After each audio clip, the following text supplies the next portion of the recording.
네, 이번 주 참으로 많은 이슈가 계속 터져 나왔죠. 한덕수 총리 탄핵부터 이재명 대표 2심 무죄 선고 그리고 역대 최악의 산불까지 참 끊이지 않았습니다. 이슈들이. 이런 가운데 국회에서는 국민연금법 개정안을 여야 합의로 본회의까지 통과시켰지만 논란은 여전히 사그라들질 않고 있습니다. 세대 갈등으로까지 비화되는 모양새인데 자, 이분 이런 상황 어떻게 보고 계실까요?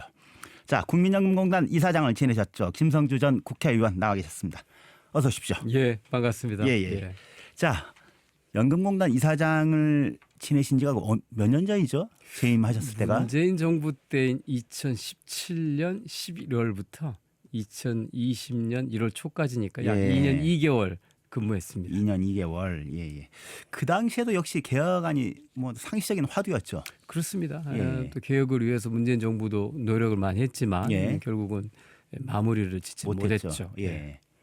자, 인구는 갈수록 늘고 고령화는 더 심해지고 국민연금 개혁 문제는 이제 사회적 과제로 떠오른 지가 오랜데 결국에는 재정난 때문에 계속 이제 문제들이 이제 나왔었고 해결책이 공전되고 이 재정난이 어느 정도 되는 겁니까? 사실은 이제 국민연금은 은퇴 후에 안정된 노후 그렇죠. 생활을 보장하기 위한 사회보장 제도거든요. 네. 국가가 운영하는 사회보험 형식의 사회보장 제도입니다. 이게 맨 처음에 이제 역사상 등장했던 건 1889년 독일 비스마르크 총리 시대예요. 세계 최초로 총리라는. 근데 그때 평균 수명이 약 40살 조금 넘었다고 그래요. 그런데 이제 지금은 거의 90세, 뭐 100세를 바라보고 있지 않습니까? 그러니까 보험료를 예를 들어서 30년 내고 20년 받는 것하고 30년 냈는데 35년 받는다면 훨씬 받는 당연히 적자가 날 수밖에 없는 거죠. 그래서 이거는 지극히 당연한 거여서 우리나라만 겪는 문제가 아니라 다른 서구 선진국들도 그런 거에 직면해서 다 여러 개혁 조치를 통해서 지금까지 연금 제도를 유지해 오고 있는 그런 상태고 우리도 그런 과정에 놓여 있다 보시면 됩니다. 예, 우리라고 특별하게 심하거나 이런 건 아니고 세계적인 추세다. 대신 우리나라는 이제 저출산 고령화가 세계에서 가장 심각하게 빠르게 진행되기 때문에 다른 나라보다 그런 거에 압박이 더 큰 거죠. 정도가 좀 심한 상황이고. 자, 연금 투자로 매년 수익을 내고 있지 않습니까? 벌써 이제 올해만 하더라도 사상 최고 수익을 올렸다. 이런 그 수익만으로는 역부족인가요? 사실 이제 제가 국민연금 이사장 했던 시절 한 3년 동안에 10% 안팎의 수익을 올렸었죠. 내리기도 했었고 작년은 아마 20% 정도 됐다고 그래요. 그럼 현재 국민연금 기금이 약 한 1,000조가 넘으니까 한 200조를 1년에 번 거거든요. 이렇게 해서 잘 벌면 되지. 굳이 또 국민들이 더 보험료를 부담할 이유가 뭐냐 이렇게 물어보시는 분들도 있는데 우리가 한 2050년 정도 들어서면 매년 100조 정도를 연금액으로 지불하게 됩니다. 그러면 계산해 보면 10년 있으면 1,000조가 없어지는 거거든요. 그래서 이 기금 운용 수익을 올리는 것은 기금 소진 시기를 최대한 늦춰주고 국민들의 보험료 부담을 낮춰주는 역할을 하겠지만 아무리 이익을 많이 올려도 이 국민연금의 재정 문제는 생길 수밖에 없기 때문에 반드시 연금 개혁이 필요했던 것입니다. 지출에 따른 어떤 절대 포션은 클 수밖에 없기 때문에. 자. 이번에 국회에서 이제 손본 게 바로 모수 개혁입니다. 지금 이제 시청자들의 이해를 돕기 위해서 모수 개혁 어떤 뜻입니까? 모수란 말이 좀 어려운 말인데요. 영어로는 그냥 파라미터. 그러니까 우리말로 따지면 전달값 이런 거거든요. 이게 어떤 의미냐면 우리가 왜 분자 분모 얘기하잖아요. 분모 이런 것처럼 모든 보험은 공통적으로 수입과 지출을 비교했을 때 지출이 수입보다 넘지 않아야 됩니다. 그것이 이제 쉽게 얘기하면 수지 상등의 원칙입니다. 그래서 국가가 운영하는 사회보험인 국민연금도 마찬가지로 국민들이 내는 보험료보다 지불하는 연금액이 크면 적자가 날 수밖에 없는 거죠. 그래서 이 모수 숫자를 계속 조정함으로써 맞춰 나가는 그런 거라고 봅니다.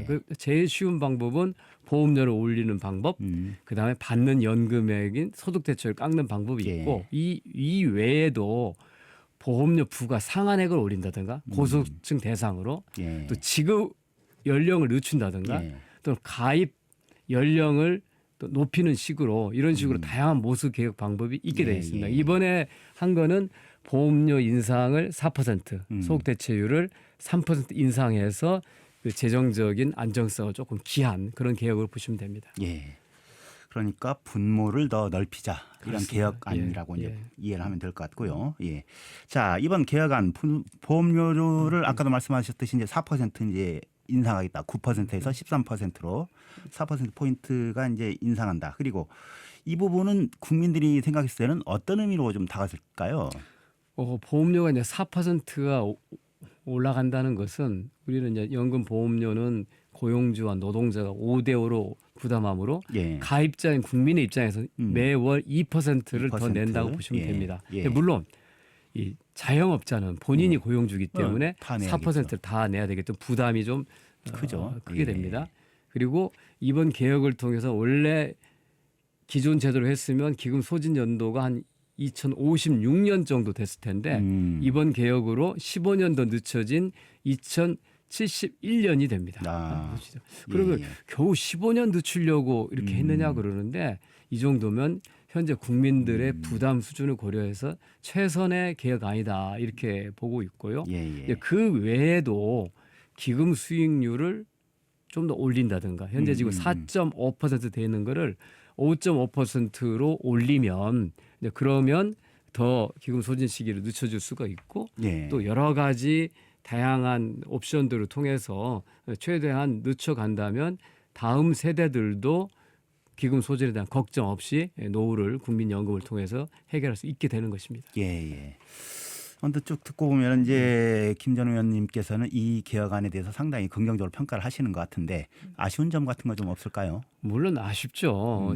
저는 사실은 소득 대출 45%가 돼야 한다고 생각했고 그게 이제 국민들이 불안한 노후를 필요하다 생각했는데 워낙 상대가 이걸 받아들이지 않으니까 민주당 입장에서 44% 양보했다가 또 43%로 낮췄기 때문에 어떻게 보면 계속 양보한 게 민주당이고 오히려 정부 여당은 요지부동이었기 때문에 그런 면에서는 불만이 있습니다만 그러나 모두를 만족시키는 개혁은 없고 이번에 특히 가급적이면 빠른 시일 안에 보험료를 올리는 것이 더 기금 재정에 미치는 영향이 크기 때문에 아주 잘했다라고 그렇게 생각합니다. 알겠습니다. 또 특히나 이 탄핵 시국이었지 않습니까? 모처럼 만에 진짜 여야가 합의를 했지 않습니까? 그런데 이제 정작 이제 국회 내에서도 이제 활발하게 또 폭넓게 논의가 되지 못했다 이런 지적들도 좀 나오고 있는데 이 부분 어떻게 좀 봐야 될까요? 결국 이제 여야 협상이라는 것은 최종 단계에서는 지도부의 결심에 달려 있는 거거든요. 특히 이번에는 이제 민주당의 이재명 대표가 결단을 한 것이고요. 43%. 그에 비해서 국민의힘은 오히려 윤석열 대통령이 없기 때문에 가능했던 거죠. 왜냐하면 제가 21대 국회 말에도 그 45%와 43% 2% 차이를 놓고 최종적인 결단을 기다리고 있는 상태인데 결국은 윤석열 대통령이 거부한 거잖아요. 그래서 결렬된 것을 지금에 이뤘던 것은 대통령의 부재가 오히려 여야 합의를 이룰 수 있었다는 거고요. 근데 민주당은 비교적 이제 당내 토론이 활발하니까 이런 개혁안에 대한 공감이 있었던 것 같은데 국힘은 그런 게 없었던 것 같아요. 그러니까 흔히 소위 얘기하는 대선 주자라고 할 수 있는 안철수, 한동훈, 유승민 대권 주자의 각기 다른 목소리를 내는 게 그건 그쪽에 좀 문제라고 생각합니다. 그런 상황이었고. 자, 그런데 이제 한번 통과한 법안 다시 이제 뒤집을 수도 없고 그런 상황 속에서 이제 청년들을 이제 뭐 많이 반발하고 있지 않습니까? 이런 부분에 대해서 어떻게 좀 아우를 수 있는 묘안이 좀 있을까요? 이제 이렇게까지 이루는 과정이 굉장히 오래 걸린 거거든요. 그렇죠. 사실은 18년 만에 이루어진 개혁이고 보험료 인상은 27년 만에 한 겁니다. 그렇게 하기 위해서 제가 21대 국회 연금특위 민주당 간사를 맡아가지고 오랜 시일 전문가 토론과 노사 등의 이해관계자들 국민 공론조사를 통해서 안을 만든 거거든요. 그게 없었다고 하면 이번도 합의할 수 없었던 거죠. 그런데 이제 와서 이 정치인들이 그것도 유력한 정치인들 나서서 이게 잘못된 것이다. 청년층이 독박을 쓰고 이제 86세대가 꿀을 빠는 거라고 하는 이런 발언은 굉장히 이게 세대 간 연대에 의해서 성립되는 연금 제도를 세대 간 갈등, 세대 간 전쟁으로 몰아가는 아주 나쁜 포퓰리즘 정치입니다. 예. 청년층들의 불만에 기대서 그들의 표를 얻어보려고 하는 그런 나쁜 방식으로 용납해서는 안 된다고 생각하고요. 다행히 이제 많은 전문가들이나 또 여야 의원들 또 합리적인 생각을 갖고 있는 언론들이 그런 목소리에 대한 좀 진정하도록 요구하면서 어느 정도는 조금 뭐 잡힌 것 같습니다. 그렇게 보시고, 자, 이처럼 이제 우려스러운 신뢰 문제로 비화되다 보면은 그 연금에 대해서 또 이탈했다는 또 리스크도 있을 것 같아요. 보다 좀 이제 장기적인 안목으로 봤을 때 이 구조 개혁을 좀 더 장기적인 그리고 거시적인 관점으로 해야 되는 거 아니냐 이런 의견도 나오고 있는 것 같은데. 예, 일단 국민연금에 대한 여론 조사를 해보면 예. 노년층일수록 꼭 필요하다라고 하는 응답이 압도적으로 높고요. 당연히 그럴 거고. 20대, 30대는 이게 왜 이런 게 있어야 되냐, 필요 없다라고 하는 건데요. 그 차이는 당장 이제 은퇴를 앞둔 세대는 노후가 굉장히 불안하잖아요. 그리고 연금 제도가 중요하다는 걸 알고 있고요. 20, 30대는 당장 먹고 살기도 힘든데 몇십 년 후에 노후를 대비하라고 하는 게 먼 일처럼 느끼는 거죠. 그래서 이제 전통적으로 젊은 세대가 연금에 대한 불신과 불만이 많은 건데요. 이거는 사회가 잘 설득하고 공감을 얻어가면서 제도를 끊임없이 보완해 갈 필요가 있다고 생각하고요. 그리고 이제 중요한 것은 이번에 모수 개혁은 어쨌든 간에 국민연금의 지속 가능성을 위해서 주로 재정 안정에 초점을 맞춰 진행했다면 이어서 해야 되는 구조 개혁은 이제 소득 보장, 노후 소득 보장에 초점을 둬서 진행이 돼야 됩니다. 지금 이제 국민연금 개혁을 했다고 하지만 우리나라에서 국민연금만 받고 노후 생활하기는 부족한 거거든요. 그리고 국민연금 외에 기초연금 또 현재 같이 운영하고 있는 퇴직연금 제도와 연계한 소득 보장 제도를 제대로 만들어줘야 그래야지 안심하고 노후를 준비할 수 있는 거거든요. 그런데 그게 현재 노인이거나 은퇴를 앞둔 세대에게만 필요한 게 아니라 젊은 층에게도 더 안정된 노후는 필요한 거죠. 왜냐하면 우리가 뭘 하다 보면 실패할 수도 있잖아요.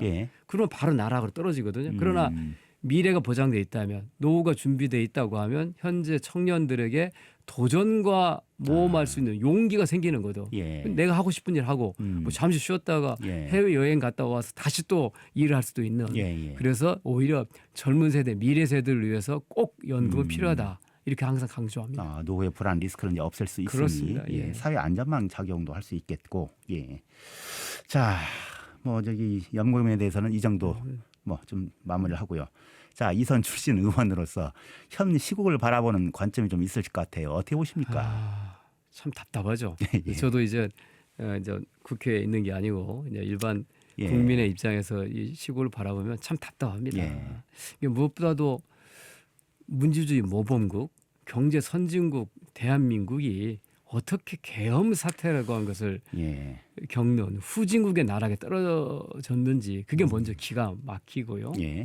이제는 그런 것으로부터 벗어나서 다시 대한민국을 도약하려면 이 모든 사태를 초래한 윤석열을 대통령직에서 파면하는 탄핵 인용이 하루라도 빨리 이루어져야 됩니다.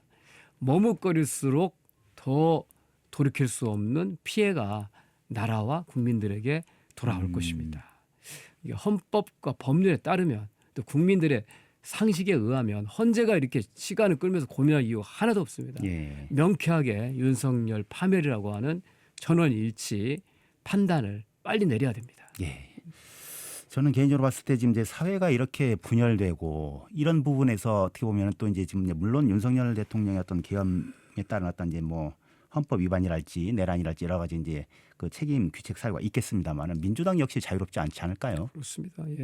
어쨌든 간에 저희가 불과 3년 전에는 국정을 책임졌던 여당이었고 지금도 제1당인 야당이 처지기 때문에 대한민국에서 벌어지는 모든 문제를 정부 불만에 정부 여당의 책임으로만 돌릴 수 없는 겁니다. 야당도 책임 있는 것입니다. 그런 면에서 민주당이 일반 국민들에게 조금 더 신뢰를 얻고 믿음을 주는 그런 정치와 언행을 할 필요가 있습니다.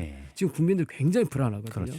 그런데 야당이 야당이 처지해서 뭐 이 얘기 하나 하는 거, 행동 하나 하는 것조차도 국민들은 그거에 대해서 긍정적으로 생각하는 층도 있지만 굉장히 부정적으로 보는 견해도 많은 거거든요. 예. 그런 면에서 민주당의 책임 또한 크고 어쨌든 간에 상당히 망가진 나라를 다시 또 회복시키려고 하면 야당이 좀 더 책임 있는 자세로 국정에 나서야 될 필요가 있다고 하는 게 제 생각입니다. 예. 알겠습니다. 탄핵 결과 어떻게 예측하기 힘든 상황이겠습니다만은 조기 대선 국면이 된다라면 민주당은 이제 경선 체제로 이제 들어가지 않겠습니까? 그런데 지금 상황으로 놓고 봤을 때 이런 그 대선 국면으로 들어갈 상황에서 그 컨벤션 효과 조금 기대하기 어렵지 않겠느냐 이런 전망이 나오는데. 아무도 이제 이재명 대표가 이제 2심에서 무죄를 선고받음으로 인해서 소위 얘기하는 사법 리스크가 상당히 많이 사라졌지 않습니까? 그렇죠. 그렇다고 하면 현재 이제 민주당 지지층이나 또는 이제 상대를 염두에 둔 입장에서는 당이 조금 더 통합적으로 나갈 필요가 있지 않겠느냐 이런 요구가 당연히 높을 것이라 생각합니다. 예. 그러나 그렇다고 하더라도 민주당이 가지고 있는 다양한 목소리 또 정책과 비전의 경쟁은 반드시 거쳐야 된다. 그것이 승리하는 길이고 그래서 다시 또 이제 민주당이 국정을 맡게 된다면 안정되게 나라를 끌어가는 데 있어서도 필요한 것이라고 생각합니다. 그래서 굳이 뭐 컨벤션 효과보다는 어떻게 이런 과정을 통해서 민주당이 국정을 이끌어갈 수 있는 가장 믿음직한 세력이라고 하는 것을 국민들한테 보여주는 그런 기회는 있어야 될 것이라고 생각합니다. 어떻게 보면 이제 뭐 발전적인 비판 또는 어떤 그 정책적인 어떤 철저한 검증 이런 것들이 필요한 시점이다. 그렇습니다. 예. 자, 그런데 내리 이재명 대표 출마 이걸 이제 바라보는 그 부분에서 약간의 어떤 시선 차이가 있을 것 같은데 민주당 내에서도 좀 이견이 나오고 있지 않습니까? 그 초기 대선에 임하는 민주당의 어떤 스탠스는 어때야 된다고 보십니까? 좀 전에 말씀을 하셨습니다만은. 사실은 이제 2017년에 의해서 두 번째 탄핵에 따른 물론 탄핵 인용이 된다면 그렇죠. 조기 대선이 치러지는 것인데요. 촛불 혁명으로 등장한 문재인 정부가 비교적 높은 국민들의 지지에도 불구하고 왜 정권을 넘겨줬느냐 이거에 대한 반성과 성찰이 필요하다 생각합니다. 첫 번째는 검찰 개혁이 실패. 또 하나는 집값 폭등에 따른 세금 불만들이 작용한 거거든요. 예. 결국 어떻게 보면 정책의 실패가 있었던 것이죠. 예. 다시 민주당이 국정을 책임지는 여당이 되고자 한다면 과거에 대한 성찰과 반성을 통해서 우리가 다시 나라를 만든다면 그와 같은 실패의 교훈으로부터 제대로 해나갈 수 있다고 하는 분명한 비전과 계획을 제시할 필요가 있을 거라 생각합니다. 근데 그게 없다고 하면 정권만 바뀔 따름이지 뭐 새로 나아진 게 뭐냐 네. 이런 또 국민들의 비판이 있을 수 있을 것입니다. 그래서 결국은 대한민국을 다시 회복시키고 그리고 더 발전시키고 국민의 행복한 삶을 책임지겠다고 하는 그러한 명확한 비전과 목표를 제시하고 국민들의 지지를 얻어야 될 것이라고 생각합니다. 말씀 그대로 이제 무능의 어떤 레떼를 이제 벗어버려야 되는 상황이다라고 이제 볼 수 있겠고요. 초기 대선 전국에서 이제 새로운 역할 준비하는 바도 있으실 것 같은데 앞으로 활동 계획 어떠십니까? 대한민국을 다시 도약하게 만들고 국민들을 행복할 수 있게 하는 것이라면 어떤 역할이라도 하실 맡아서 계획이시고. 열심히 해볼 생각입니다. 예, 당장 뭐 어떤 그 가시적인 어떤 활동은 뭐 잡히는 게 있으신가요? 일단은 좀 탄핵이 빨리 인용이 돼서 일단 거기부터 다음 주시하고 일정들이 분명해져야 될 것 계시고. 같습니다. 예, 알겠습니다. 네, 말씀 고맙습니다. 예, 고맙습니다. 예. 지금까지 국민연금공단 이사장을 지내셨죠. 더불어민주당 김성조 전 의원과 함께 얘기 나눠봤습니다.